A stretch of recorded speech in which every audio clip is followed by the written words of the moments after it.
back, 2020 Past the Present podcast.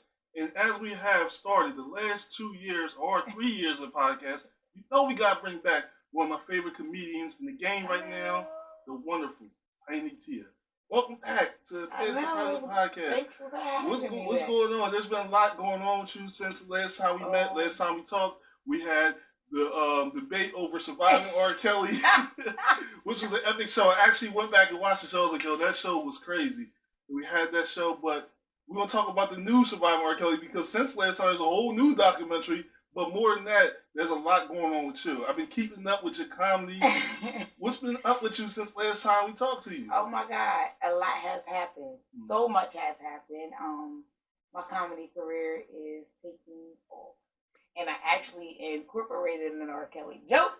I seen the R.Kelly joke. Yeah, I caught it. I caught the R.Kelly joke. Mr. Kelly. So, yeah, like I'm still following it.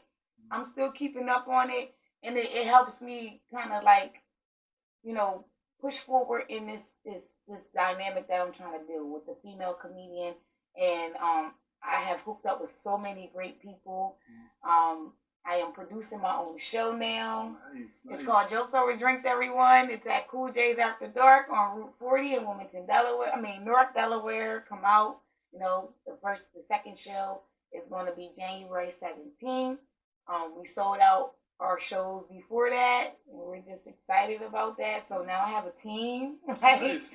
I work with a team. I'm the only female. So it's kind of like empowering. And then now it's just like, you know, my comedy is more based on just with the R.Kelly situation and how I am on stage. It's just trying to show women that, you know, you got to be comfortable in your own skin. There's no way that a man should be able to manipulate you to do anything that you don't want to do. Especially not one with a third-grade education either. That's true. That's the ones you got to watch out for. Those people are with the ones. third-grade They're very educations crafty. are the ones you got to watch out for. Because they learn about arts and craft, how to cut things out and stuff. So they know how to work around some things. So it ain't the one that with the college you got to worry about. It's the one that knows about arts and craft. You got. That's the last thing they learned at school. Those so are they the can ones. get crafty with it. But those are the ones. So. But let me ask you a question though, because me and you both had, since last time we spoke, we both had our own share of controversy. Mm-hmm. So let's talk about some of our own personal controversies. Now, my personal controversies came on with 2 episodes I did. The drug addiction episode where I pissed off a couple of my relatives. Hey, it happens. I pissed off a few relatives. You know, had a very uncomfortable, awkward conversation afterwards. I'm probably going to get in trouble after I say this. Then the other one was my last episode last year where I did gun control, talked about gun control. Then I don't know who he is, just came on my comment section and told me to get the hell off YouTube. Oh, shit. So I got cussed out with that episode. But then we had with you more of a controversy when you spoke about the Nipsey Hussle. After Nipsey Hussle death, you went on Facebook, was like, why is everybody so upset about Nipsey Hussle? I said, oh, Lord. She couldn't wait 2 more weeks, a month, and then say something. And you know what? It's so funny because like a couple months after, you know, all of that died down, I started to screenshot my goddamn timeline and say, see, this is what I was talking about. Ain't nobody talking about, ain't nobody playing his music. I ain't seen. Listen, sure. I was watching TV one night. It was like one of these after-hour late video shows, and they played his video, and I'm like, oh shit, I heard that before. Mm-hmm. I ain't know it was him, you know what I mean? So it's crazy. It was just crazy. Like, so people don't like me either. It's the culture we live in, but this is where I'm leading to with this. Cancel culture. It seems like we gotta be careful about everything we post, everything we say. Mm-hmm. I'm not gonna lie to y'all. Me and my wife goes back at it a lot of times. I'm like, yo, I don't know if I should post this, I should say this, should I say certain things, because you don't know later on, as me and you both climb in the ladder of success, we seen what happened to Kevin Hart. Yeah. He made a joke about his son and not want him to be gay, and if you put it in context, it was a joke. He didn't mean harm by it, but then they didn't want him to host the Oscars, wanted him to apologize, had to go on a tour of apologies. Do you ever worry about the things you say and it coming back to affect you later on in your career? Oh, of course. So how do you navigate those waters? I'm not there yet. Nobody knows who the fuck I am yet. Excuse my language, I'm sorry. But as you get closer, like, what's your dream job? Like, Kevin Hart was to host the Oscars one day. I know you had a dream job that you you dream of doing when you get big? What is the dream job for you? Hosting the Oscars, the Grammys, the Golden Globes, to become a BET producer. award show? What's yours? To become an executive producer. So Okay.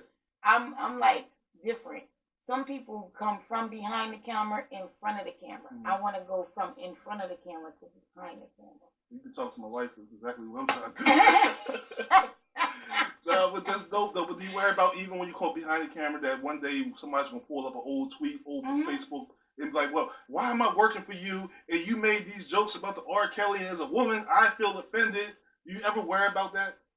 I do, and it's funny because like the more my career starts to build and starts to grow, and people start to notice me, I do worry. And then Facebook has a way of reminding you. Yeah, that you said some stuff. Yeah, 4 like, years ago, they like you that 4 years ago. Like one time, I was reading a Facebook post, and I was just like, I was illiterate as shit. Like I couldn't even spell. What was this 7 years ago? Like, so it was. I worry about that.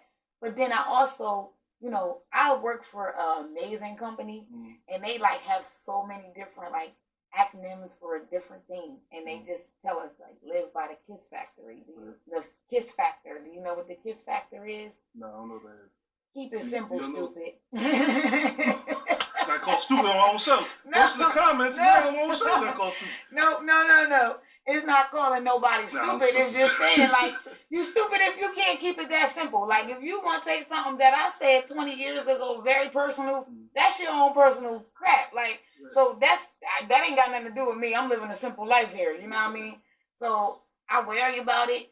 The only thing is I can say is I'm just gonna have one hell of a PR team to get behind some stuff, and I want to be a producer. So anything that comes out, I'll spin the hell out of it. There you go. Let me ask you a question. As a comedian, do you feel restricted now in the new climate that we live in? It seems like nowadays, as an artist, as a comedian, we have to navigate the waters a lot differently. We got to be careful about what we say, what we do. It's like everything's under scrutiny now. It's like a very sensitive time in the world, where it wasn't when Richard Pryor was a comedian, when you had Monique out there, when you had the Martin Lawrences, where you can go on stage, Bernie Mac, and say whatever you wanted, and people just laugh because they knew it wasn't that serious. It was a safe environment to be and speak about things that we all think about in our own homes. But do you feel differently about comedy now in the past 3 years? Not really. It's people will try to box you in. They will try to box you in, but I think that's what makes Tynee so different, because I refuse to be boxed in, and that's what's going to break me out, is because like I am going to be that comedian that might say anything and not care. You know what I mean? But I'm going to be so funny that you ain't going to help but to book me. That's right. You know what I mean? Book Tynee Tia. If you for your next show, for your next comedy stand, for whatever you got going on, she does everything from bar mitzvahs to birthday parties to baby showers. Listen, I even do your funeral. Yes, you can do Everybody got funeral. left There at you the go. That'd be something different. Hey, get a comedian at a funeral. Listen, I come with my rest in peace t-shirts and everything. I don't. And she can design a t-shirt for you. Rest in peace with a joke. So let's move on to what we wanted to talk about when we talk about cancellation culture. R.Kelly. Right now, it's the silent R.Kelly campaign. Now you have strong feelings towards this. So, Miss Producer Tynee Tia, I want you to take off your producer hat, and I want you to talk to me. What are you feeling about the new surviving R.Kelly? I love the new surviving R.Kelly. It actually was better than the first one. Why so? Because I like the fact that they focused more on where he was traumatized. Yo, I like that too. When I was watching it, that's what they started with. Like, what happened to him? The fact that he was sexually abused. What happened to him with the guy in the neighborhood who was, you know what I mean, showing himself to him. That opened a whole nother dynamic, because it's not excusing his behavior. No, it's not. But it's kind of giving you an idea of where this came from. Predatory behavior comes from somewhere. Before, nobody wanted to focus on that, even understand what the hell caused him to have a hypersexual appetite. And I like the fact that they touched on everything. Like, they didn't leave nothing out. And what touched my heart is, because I'm a single mother of 3 boys, is when they said that his mom took money for charges and didn't drop the charges. Dropped the charges, and she got paid off, basically. So for a kid, like, that's looking at your parent like, I came to you and I wanted you to help, and you mean to tell me this man can pay you off, and I still got to see him every day. Mm-hmm. And then, fast forward a couple years later, it's my own sister. Mm-hmm.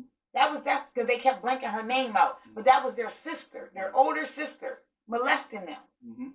And that's crazy. Yeah. And it's just like, okay, it doesn't excuse his behavior, but it also gives you an insight on why he behaved that way. I was watching Growing Up Hip Hop. They got this reality show called Growing Up Hip Hop, and his daughter's on there now. Really? Yes, his wife and his daughter is on there, mm-hmm. and his daughter is beautiful. Mm-hmm. And all I could think was somebody gonna do that to his daughter. And his wife, I hate to say it, but she, come to find out, she was one of those people who was bringing young girls back to him. That the world didn't know that. That's why she didn't want to sign on the part 2, because her stuff was going to start falling out. So you got to think about all of the controversy that goes on around it. If he's going to jail, everybody involved needs to go to jail. That's an interesting point, though, because I remember watching something on Breakfast Club. This woman who got coerced into sex trafficking. What she started doing was she started actually recruiting women to get into sex trafficking, like going to churches, kind of filling out the women, bringing them into sex trafficking. Of course, she changed her life now, where now she's going out and she's trying to help rescue these women of sex trafficking. But the problem was she was so embedded in that lifestyle, mm-hmm. and that the guy that had her, she just got caught up in it. And you think the possibility of the same thing happened with R.Kelly's wife, that trying to please this man led her to make decisions that wasn't so popular, or she wasn't using her better judgment. Well, and see, that's where I kind of get mad at her, because you came into that situation with a gift, and you almost let him steal it. You was his choreographer. He needed you. You didn't need him. You know what I mean? So it shouldn't have been nothing that you had to do to please him. You know what I mean? Yeah. And if you did your job as good as you say you do your job, then he would have needed you. Mm-hmm. You know what I mean? That's just like the hairstylist. You feel me? Like when he so-called fired you because he found out you had kids and all that stuff, like, he needed you because he called you back. Yeah. But, I don't know, go ahead. Let me ask you a question now. This is a serious question. I want to ask a woman this question. Do you think women, and especially black women, are visible in America today? Or are they invisible? If they let themselves be. Why you say that? Because you don't have to be. You don't have to be invisible. People will try to overlook you. It seems that, like, watching R.Kelly and just in general, where there's thousands of black women are just disappearing, nobody's talking about it. Beyond R.Kelly, nobody's talking about these black women disappearing. And one of the things I look at with black women is when you guys come out, when y'all speak out about something, when y'all try to talk about something, it's like y'all get ignored. And it's a difference with men. What we look at, and the next question I was going to ask you is, do you feel like black men are endangered species that's being hunted out here? No. I mean, I don't. No? I don't. I feel like, that's the mindset that they have created. And then it's almost like a thing where when you create something in your mind and you put it in the atmosphere, it's going to happen. It's going to happen. So it's like speaking things into existence. Exactly. Interesting. So, because I look at it like, with women, I look at it like black women don't always get their just due in this world, and they don't get viewed, and they have to go through so much more. And even you, rising ranks of comedian. You look at how many black women or women in general who have to do so much more to get seen, to get heard, where a man, it seems a lot more easier to go through the door. But it also looks like with black men, and I agree with you in some contexts, that if you keep speaking about something, then it does give it credence. Like, okay, you keep saying the police is killing all men, all black men. Yeah, it looks that way, but we're also killing ourselves and killing each other. But so you got to think the art of fear. The art of fear will make you kill anybody. If you fear for something, you're going to do things that you never would have thought you would do out of fear. And if you think about it, police is killing black men because you pull a black man over and you come up to his car, and it doesn't matter if you're a police officer, a white one, a black one, it don't matter. That person automatically has an attitude. Mm-hmm.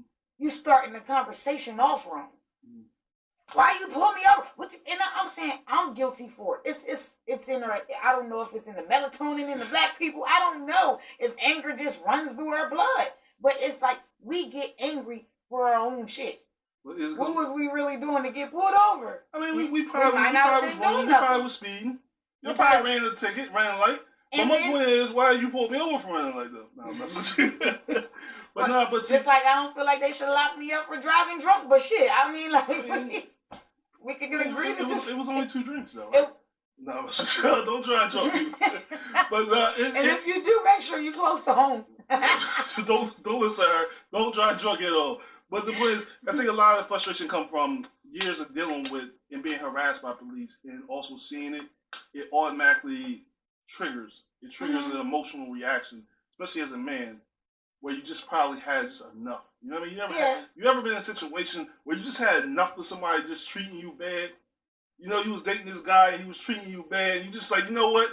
Today's goddamn enough. You just pick up a chair and just hit him like you want WWF. I know you've done that because I've seen the videos. I've seen the videos that you hit somebody with a chair. You want to talk about that chair incident?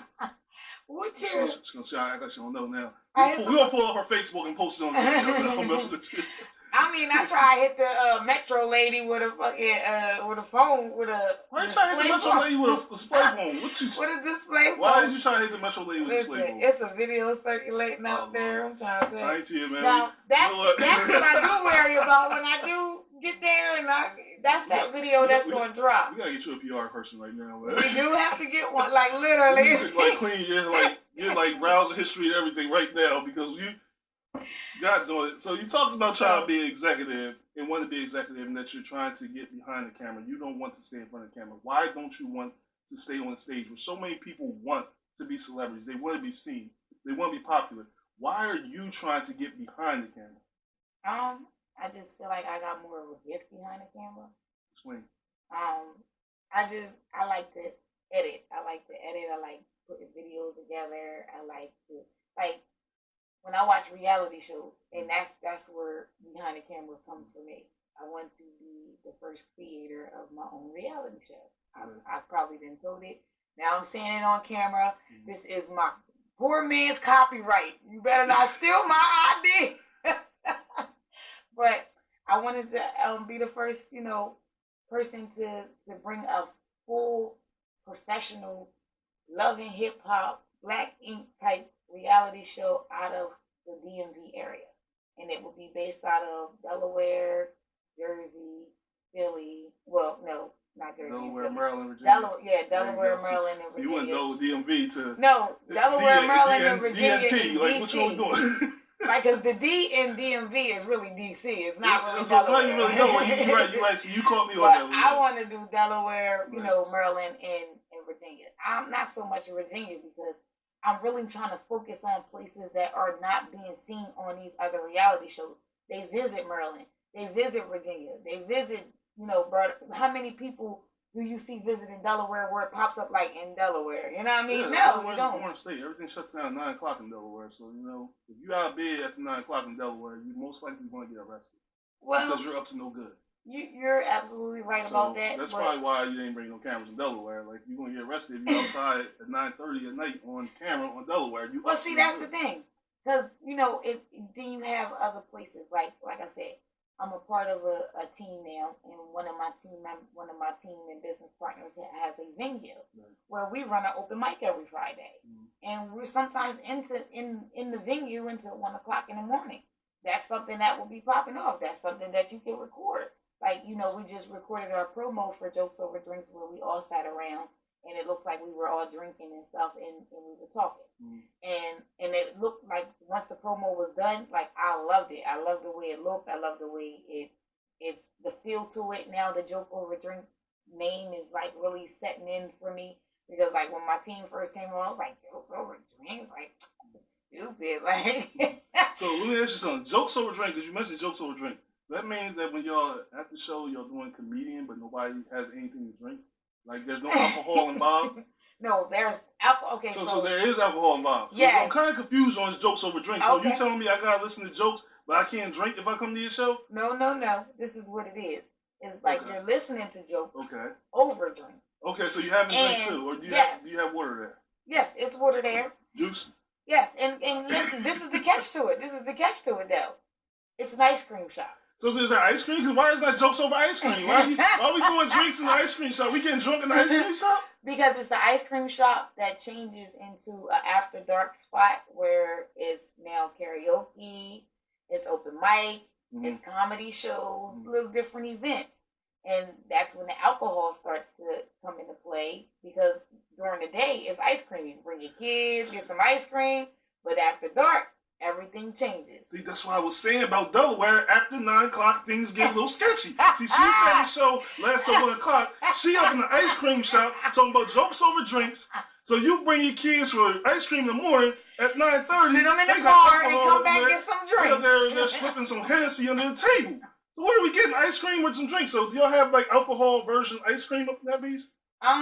They have like the ice cream. You can still buy ice cream. No, actually, can we buy ice cream? So you have alcohol version ice cream in there that you're selling after hours at Jokes Over Drink. They have like special water ice drinks. I was just messing with her. I had to trip her up real quick. Tell you how to navigate around this. We might pour a little honey in your water ice or your ice cream if you ask. If you ask, wink, like, wink. we ain't forcing it on you. We're not gonna force it in your drink, but we might give you a little bit. But if you want to enjoy these jokes, you better take a drink. So we run low on time, but we want to get more into what you're at, where you at right now before we sign out. I see you got the hat on, you got the shirt. Before we came on, we was talking about how you are branding yourself. You are a whole new person since the first time. You have grown. So what are you branding? What are you selling right now to our audience? Right now I'm selling you Tynee. And she doesn't mean Tynee's t-shirts. Actually, she has extra large. These are my t-shirts. I design my own logos. So right now I'm just selling my brand. Talk shit, Tynee. I don't know if I've been cussing the whole time. I'm sorry. You're going to have a lot of bleeps. See, that's another thing about when I get to Hollywood. The bleep man going to have to literally roll with me. Yes. So I'm trying to clean it up too. But anyway, I got shirts. I can bedazzle your hat and I can make you laugh while I'm doing it. You know what I mean? But also my slogan is Just Book Tynee. Just Book Tynee 2021 to 2022. Just Book Tynee. I have some shows coming up. Can I give them some dates? Absolutely. Okay. I have some shows coming up. We have Jokes Over Drinks, which I have stated a lot in this interview. It will be January 17th, next Friday, at Cool J's Premium Water Ice on Route 40 in Newark, Delaware. Bear, Delaware, should they say. I also have a show coming up on January 31st. I will be in Baltimore with Kay, Nelly, and Friends. Ladies Only show last Friday. It is in Baltimore, Maryland. Details on my page. My page is Tynee Tia. Go visit. You got Instagram? Yes, I got an Instagram. It's talk_shit_Tynee 81. Okay. Tynee ate some ice cream before she came, so she was cussing a lot in this interview. Please, audience, I know you're not used to it. I'm so sorry, y'all. But she came in here with a giant ice cream cone, and it had sprinkles on it, but the sprinkles looked a little, you know how stuff shines? It was a little shiny, so I don't know what was going on with the ice cream. I was like, it's kind of early in the morning for ice cream. And she stumbled a little bit, but we got her to a chair. We got her some water. So, the ice cream's starting to cool down. So there's a lot of cussing talking about Cool J. She's not talking about LL Cool J. She's talking about the place that they sell ice cream that you take your kids during the day, and at night you go back and get a little drink. But I want to give you your flowers while you're alive, because I'm not saying that you're going anywhere anytime soon, but honestly, I talk about you a lot. Make sure I'm an hour late. Absolutely. Okay. Absolutely. But I talk about you a lot behind cameras because I do follow your comedy career and what you're doing. I do follow you very closely. I watch what you're doing. Every video you post on YouTube, everything you do, I actually keep an eye on it. Okay. And I want to give you your flowers while you're here, while you stand here in front of the audience. I commend you. And one of the things I say about you is I tell people she's going to make it. Here's why I say that she's going to make it. Because she doesn't allow her failures to stop her. She doesn't allow when things don't go good to stop her. I've seen you at times where you're really pushing and trying to get them sales out there when you're selling out your shows. I see the hustle that you have. I see the work that you do, not only on stage, but behind stage. I also see some of the things you go through in your personal life behind stage, but you still persevere. And that's what truly makes a champion and a person that wins. Not the fact that she eats ice cream with alcohol in it or she sells water ice with alcohol in it, but the fact that, honest to God, truth is a true champion perseveres through any challenges that's put in front of them. And I'm telling you right now, as a person who's not just saying this because she's here, but actually follows her career and follows what she's doing, this is a true champion. And one day she will be executive because she has the will and want to do it. That's what you have to do if you're really trying to be successful in any aspect of life. And it's okay to have different opinions, different values, different thoughts. It's okay to have a little bit to drink. Just try to do it, after 7, after 8. PSA, and I finished all my drug and alcohol classes, but I still don't drink, okay? She don't actually drink, she just eats ice cream. Yes. And then might have a little bit of wine in it.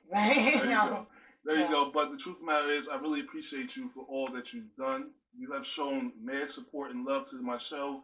Just being here, and you watch it, you let me know what you think of it. Thank you for continuously having me. I just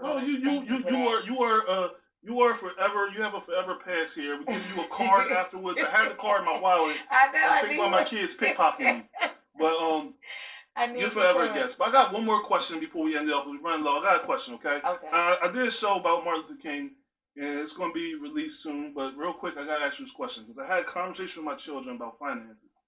I was picking them up from school, right? My oldest son said he wanted $10,000. I don't know what the hell he's going to do with $10,000.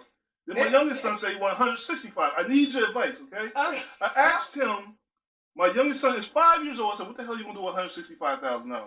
He said, well, I owe you, my mom, and Junior money. Junior's is a big brother. So I said, so you're going to borrow $165,000 from me to repay me and your mom that you owe money? I'm confused as hell. Can you... I know you're a little tipsy right now. No, I'm just with you. But can you help me out here on what the hell my son was talking about? I mean, well, basically, it sounds like he want to pay homage. Apparently, y'all have provided this excellent, great life. What the hell are you gonna do with $165,000 at 5 years old? How is he paying me back money that he already owed me? I'm still looking for a stepdad for my kids, so I don't know. They ain't even think about that. I'm going to a bank right now. I'm like, yo, I owe you money right now for my house. Can you loan me the money for the house so I can pay you back the money for my house? I don't understand my kids. How is you raising 2 kids? I know we've run out of time, but you're raising kids. How is it raising kids in this America that we live in right now? I'm raising 3 kids, and the only way I can say for any single mother out there raising boys, raise them real. What does that mean? Raise them real. Don't ever shun them from nothing real in life. Like I keep it real with my kids. I don't ever, like I don't know if the world knows, but I'm a grandmother now. Yo, I meant to ask you about that. Congratulations. Yes, you are. Congratulations, Grandma Tynee Tia. We got the first grandma comedian in here. Yeah. And I still look like a kid myself. Yes. You wearing the same size clothes as your grandchild. Like, this is awesome. I can't wait to switch in. And she's going to have all the good stuff. So. Yo, you ain't got my sneakers. I got some sneakers for you. But yeah, congratulations on being a grandparent and for raising your kids. I agree with you 100%. Keep it real with your children. That's one of the things I said about my kids before they even got here. I told my wife what I want to do was keep it real with them. That's what my mom did with me. Growing up in the projects, one of the things I say, I made it out of the projects because my mom didn't hide them from me. She didn't lie from me. She explained to me everything that's going on. In today's culture, what we try to do is we think we're protecting our kids by hiding things from our kids, but that's the worst thing you can possibly do, because what you're going to do is push your kids out. They're going to mess around and end up in R.Kelly house. This is what happens. Oh, we're not co-signing that. We're not co-signing Tynee Tia right now. That's what happened when you hide stuff for your kids. Listen, we're not co-signing Tynee Tia right now. But that is a possibility. If you don't talk to the kids, they may end up in somebody's house getting drunk. Justin Bieber is going to be the next one. They might end up at Cool J's getting some ice cream. Wink, wink. But I want to thank you for being here once again for another episode of the Pants and Present Podcast. It's 2020. Thank you for being here with me. Thank you for continuously supporting the show. We will be at your next show. I promise you. My wife's going to make sure I go. All right, so we'll be there. Friday, January 17th. And what about the one in Maryland? What date and time? That is January the 29th. And where's that again? It's in Baltimore, Maryland. The address is on the flyer on my page. We'll put the address in the description tab. Yes, I'll get the address. Listen, people, if you do an interview, do not eat no ice cream. Don't stop by Cool J's. No. Before you do an interview, don't come on an empty stomach. This is probably what's going on right now. I'm delirious. I'm on an empty stomach too. We both want empty stomach. We ready to eat. This is the Past to Present podcast. I'm your host, Alan the Great. I want to thank you for being here for another episode. Thank you for Tynee Tia showing up and showing us some love. Until next time, I only got one thing left to say to you people. Stay tuned. Peace.